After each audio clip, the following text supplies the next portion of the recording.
I go by the name of Dominus Litis. Dominus Litis is an artist, but today I am a poet.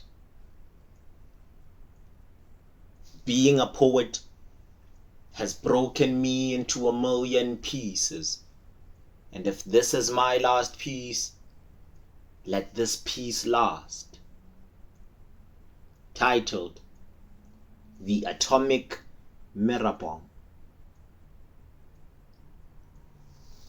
Mirror, mirror on the wall, who has the fairest skin of them all? Mirror, it appears, I have come before you once more to reflect my fears. The subtle whispers in my ear warns of a war of identity. See, since your arrival, I have become my own rival. I worry so much about appearance that I fear that I am lost in the confusion, the illusion of how I should be looking, or if I am looking like I should fit in, or should I be comfortable in my own skin color, me in a different shade, because this darkness darkens pastures where my cattle once peacefully grazed.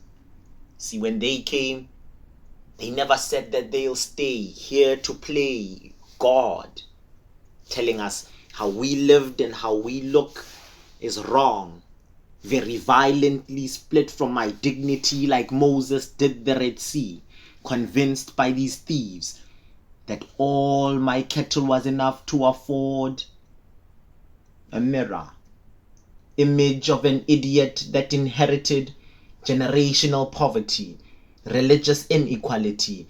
My savior doesn't look like me, in fact it looks like he aids in this mental slavery. They told me cleanliness is next to godliness. I didn't know that that meant that they'd cleanse what they thought was wrong with my blackness. As they tampered with my mother's hair strands, they called the curves on her body fat. So when she looked into a mirror, she couldn't see the beauty she possessed. Unanswered questions, but they were suppressed. And being oppressed, she was taught to ask less and to teach her children that the substance of success is whiteness. What a mess it was. At that time that we distanced from our ancestors and we identified more with theirs. This identity crisis has put the revolution on crutches. But I guess it gets confusing when we can't find our fathers on these family pictures. See, they were taken to maintain other family riches. These broken family misfits missed it, how we were destined for greatness. Not these gardens and kitchens, put in these townships to be guarded like creatures, protecting the wealthy and their riches, imprisoned by misinterpreted scriptures, misrepresented by leaders. From all the garbage they feed us, we still go to bed hungry. Being stuck in the belly of all this poverty has left us thinking poorly in so many ways, and I guess this explains how when I look at a mirror image of myself, I see someone inferior. I am tired of this self-hate and xenophobia. The mirror, a weapon deadlier than the atomic bomb, because before it dropped, I'm sure we couldn't see anything wrong with being born black. How I wish we could see that. We knew nothing else because there was nothing else to know. The same way we never knew of these Western clothes. I mean, a mother could breastfeed her child amongst us and no one around would be aroused. So we must have had little to no contact with lust. So in hiding what was never hidden, made it somewhat forbidden. And like with Eve and Adam, it formed this unnecessary temptation, curious to see because of this curiosity.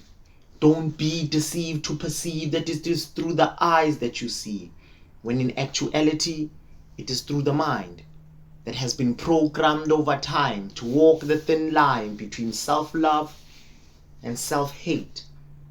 This is what happens when times change, but the chains remain firm and in place to tame.